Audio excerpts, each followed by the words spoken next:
ደጀን ስዊስ እግዚአብሔር ይባርክኪ ደጀን ዌልካም ስካላሌና ሞሎስምኪ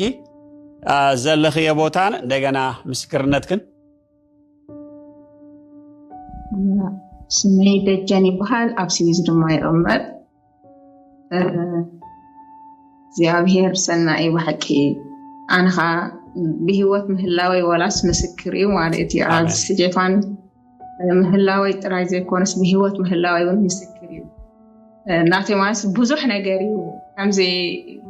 ከምስክር ተቆየስ ንውሕ ዝበለ ምስክርነት ይዘለኒ ኻረ መዓልቲ ከምስክሮ ግን በቃ እግዚአብሔር ግን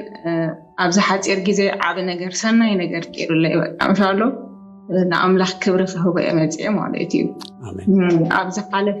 ቅድሚ 2 ሰሙን ማለት እዩ ወደይሲ ኣብ ሕንበስ ኸይዱስ ውዒሉ መፅኡ ምሸት ደቂሱ ከንሰቡ ማለት እዩ ምስ ደቀሰ በቃ ንግሆ ትምህርቲ ኸይድ ክትስ እንተደለ ደይስ ካብ መደቀስ እዩ ማለት እዩ ማማኽሸይ እንደል የብለኒ ከልዕሎ እንተልሁ ከመይ ገይሩ ድልቕ እዩ በቃ ይበኪ ክትስእ ደል የብለኒ ይበኪ ጨኒያኑ ማለት እዩ ይፍትኖ በቲያ ተፈተንኮስ በቃ ክንቀሳቀስ ዘይክእል ሽዑ በቃ ዳን ሓወያ ብጣይ ስለዘሎ ዳን ይድውለሉ ማለት እዩ ዳን ሓዊ እንታይ ደኣ ይብሎ በቃ ሞ ዘይት ናይ ፕሮፊት መግበረሉ ዘይት ገይረ ታሽሙ ገይር ክትነሉ ገለ እንደሓር በቃ ምስታሽሙ ስኮናን ፓስተር ብላ ማለት እዩ ፓስተር ምስ ደወልኩላ በቃ ኣጆኸ ገለ ትብለኒ دحار نسا بقى كم زبل تبلو كونفس تدورو ማለት እዩ ምሕረት ግበረለይ በል ከም ዝበል ናብለቶ ብሎ በቃ ኸጽልየሉ ምትጀመረ ይትስእ ማለት እዩ እጂ ተሲኡ ክንቀሳቀስ ጀሚሩ ግን እንታይ ኣይኮነን እቲ ስታይ ከምዚ ናብዚ ኽብል ግን ኣይክእልም ኮይኑ ማለት እዩ ዝኾነ ክስታይስ ክገብር ክንቀሳቀስ ይክእል ተሲኡ ክንቀሳቀስ ጀሚሩ ግን በቃ ናብ ዝኾነ ነገር ግን ናብዝን ክብል ኣይከኣልን ሽዑ ማለት እዩ ዳርጋ 3 መዓልቲ ትምህርቲ ከደን ኮፊሉ ማለት እዩ ከምዚ ኢሉ ደሪኦ ከምዚ ኢሉ ጥራይ ዝድቅስ ማለት እዩ ለይቲ ክስታይ ዝገብር ለይቲ ይትስእ ይበኪ ተሲና ኢና ክንግምጠሎ ተለሊኻ በቃ ይበኪ ወልሓንቲ ክንገብሮ ይክእልኛ ይበኪ ክግምጠሊ ከምዚ ገይሩ ጥቅልዕ ዝድቅስ ምስ ደቀሰ ናብዚ ኣይብልኒ ንኸምዚ ይግብር ማለት ይበኪ ድሕሪ 3 መዓልቲ ማለት እዩ ቀዳም ነይሩ ፕሮግራም ማለት እዩ ንፓስተር በረኸት ጸልየለይ ከምዝሎ ግን ፓስተር ሰንሒት ምስ ጸልየትሉ ተሲኡ ግን እቲ ትኽዝበለ ሕቑ ግን እንቃሳቀስ ኣይከኣልን ለይቲኻ ክግምጠል ይደሊ በጣም ክበኪ ይሓድር ኣለዎ ለይለዮ እንግዲዮ ቀዳም ምስ ተጸልየሉ በቃ ሽዑ ለይቲ ንግሆ ተሲኡ ከንሰቡ ተሲኡ በቃ ከም ቀደሙስ ተሲኡ በቃ ከም ቀደሙ ድሕሪ ፓስተር ቀዳም ምስ ተጸልየሉ በቃ ከም ቀደሙ ተሲኡ راي دجن كم حجي كم زحان ده بدي خمو خوينو ويس كلمة حجي كم ويخون ديو كم أي تكون تاتو خوينو عارفة إنه ولا حد نقر بقى خويني فلت إني يجوي بالدعم يوعي ولا حد خوينو عارفة ولا حد زخانة ملكة غير عارفة نسخس كمد عبتي جزتي استسمعك بنتات نقرنا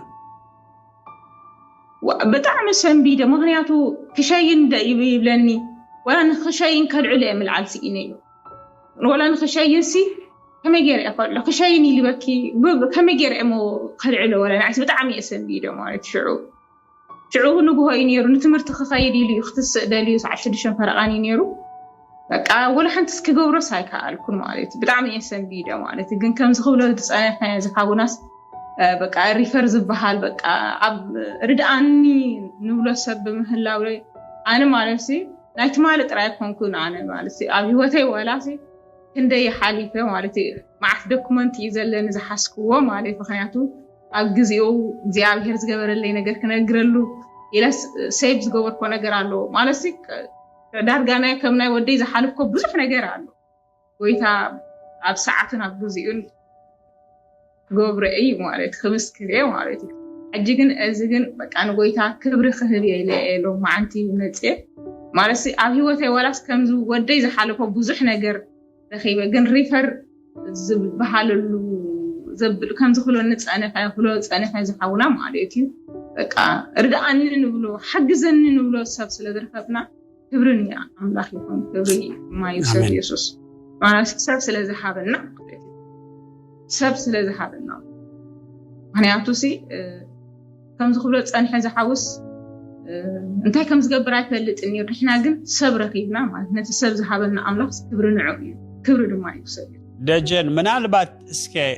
ናይ ኣምላኽ ሰብ እንተ ደይ ትረኽብ ነርኪ እዚ ናይ ስጄፋን ሚኒስትሪ እንተ ደይ ርከብ ወይ በቐሊሉ ናይ ኣምላኽ ሰብ ደይብሉ ኢድ እንተ ዝኸውን ሲ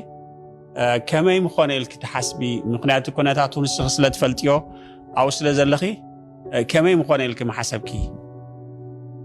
ምክንያቱ መጽሓፍ ቅዱስ ክዛረብ ከሎ ከምዚ ኢሉ እግዚአብሔር ረድኤተይ እንተ ደይነብር ነይሩስ ኢሉ ነፍሰይ ኣብ ስቕታን ምሕዳር ምቐረበት ነይራ እዩ መን እንተ ደይረዶ እግዚአብሔር ረድኤተይ እንተ ደይነብር ነይሩ ናይ እግዚአብሔር ሰብ ኣብ ዘይብሉ ቦታ እንተ ዝኸውን ነይሩሲ እንታይ ኢልክ መሓሰብክ እቲ ኮንሲኩዌንስ ከም ወላዲት ምኻት ኩነታት በቃ ኣብ ቤትክን ኣብ ወድኽን ስለ ዝተፈጸመስ እንታይ ምኾነ ኢልክ መሓሰብኪ ማለት እዩ ምክንያቱ ስለምንታይ ከምኡ ዝብል ዘለኹ ስለምንታይ ከምኡ ዝብል ዘለኹ እግዚአብሔር ካብ ከመይ እናግፈና ከም ዘሎ እግዚአብሔር ማዕረኽ እንደይ ኣብ ስጄፋን ከም ዘሎ የድሕነና ከም ዘሎ ሲ ክንርዳኣሉ ንኽእል መገዲ እዩ በቃ ከምዚ እንተ ደይከውን ነይሩ ናይ ኣምላኽ ሰብ እንተ ደይረክብ ነይረስ እንታይ ምኾንኩ ነይረ ብኸመይ ረድኤት ምረኸብኩ እግዚአብሔር ጓል ኣምላኽ ዲኺ እወ ትጽልይለና ብእግዚአብሔር እወ ይሰምዓክ ዶ እወ ግን ስለምንታይ ዘይተፈወሰ ጸሊና ንሕና ኣብታ ግዜ እቲኣ ስለምንታይ ዘይተፈወሰ ሕጂ ምስ ኣምላኽ እውን እንታይ መምጻልና መስለኩም ክርክር ስለምንታይ ወደይ ክሓመም ስቕልካ ትሪኦ ስለምንታይ ጓለይ ከም ዝተኸውን ስለምንታይ ዘይተፈወሰ ኤልና ምስ እግዚአብሔር ምተኸራኸርና ነርና ግን ካብ ከምዚ እውን እግዚአብሔር ይሰዊርና እስከ እንታይ ምኾነ ትብል ንስኸ ማለት ብኸመይ መገለጽክዮ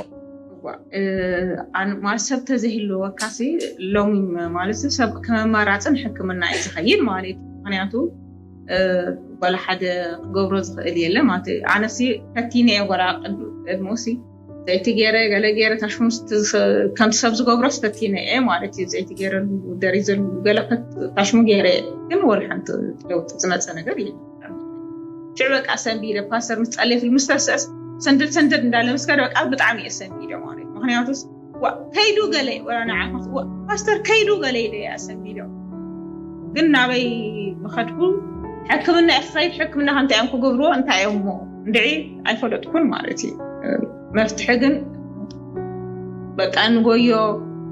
ردحنن ولو كل جزء بقى أنا بفلاسي بقى ندعي أنت يومو خلك ردحني يدور كل جزء كل جزء خاز حق زينو مالتي كل جزء كما يرد أن نزبوره سبسية لن كن كما يتعامل خزرود وقع سبية لن مالتي كل نجار مالتي بقى بحق بهوات مهلاوي بقى قوي تاسي أملاخ سي بهوات مهلاوي أنس مسكر يبلغكم علىكم حق أملاخ ردأيو نمن نتي ردأي زي بلو እግዚአብሔር حجازيو نمن ينتحجز زي بلو السب እግዚአብሔር أبوي آمين سلازي اسك دحريو مستفوس دحان مسكونلكي كما يتسمعكي أما بزا قاطعمن سمعكي كم زخونتات زحلف ولا انتي ملخت تهبنا هو أملاخ سكي بنا لو يبل مالتي مخنياتو سي بزح حساب سي انتاي مسلو مسيلكا مشالو يسوس سي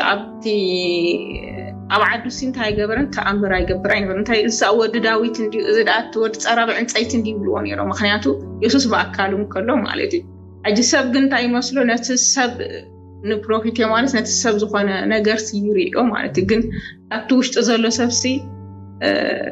كالق سبالو مالتي كالق نقر كان زالوس نقر يدلي مالتي كالق هيوات هالو كالق نقر كان زالو أبو تتفلطو كم تنسو زبلو مالتي تنسو زبالع ستي مساق مزلو وركو زبلو زي كونس كالق نقر كان زالو نقر يدلي مالتي مفتحي كان زالو يسوس أبو كان زالو يسوس مسو كان زالو نقر يدلي مالتي እግዚአብሔር ይባርክኪ ቴንክ ዩ ዋው ክብርን ኢየሱስ ይሁን በቃ አምላኽ ኮምዩ ሰብክ በቃ ሆሎ እግዚአብሔር ከምዚ ገሪዩ ካብ ውርደትካ ካብ ዘለካ ስጋኣትን ካብ ኩሉ ዝመጻካ ከናግፈካ ስለዚ ናይ እግዚአብሔር ሰባት ሓገስትና እዮም ንዓና እንታይ እዮም ሓገስትና እዮም كم زخت بلي أنا حكي حجزني ردأني لإግዚአብሔር كل ጊዜ ክንብሎ ኸለና እግዚአብሔር ከአነ በቶም ናቱ ገይሩ ረድኤት ይህበና ጻፍ ኩሉስ ክዛረብ ከሎ እግዚአብሔር ካብ መቅደሱ ረድኤት ይስደደልካ ኢሉ ሕጂ እግዚአብሔር ካብ መቅደሱ ብደቁ ገይሩ ብባሪኡ ገይሩ እንታይ ረድኤት ይሰደልካ ማለት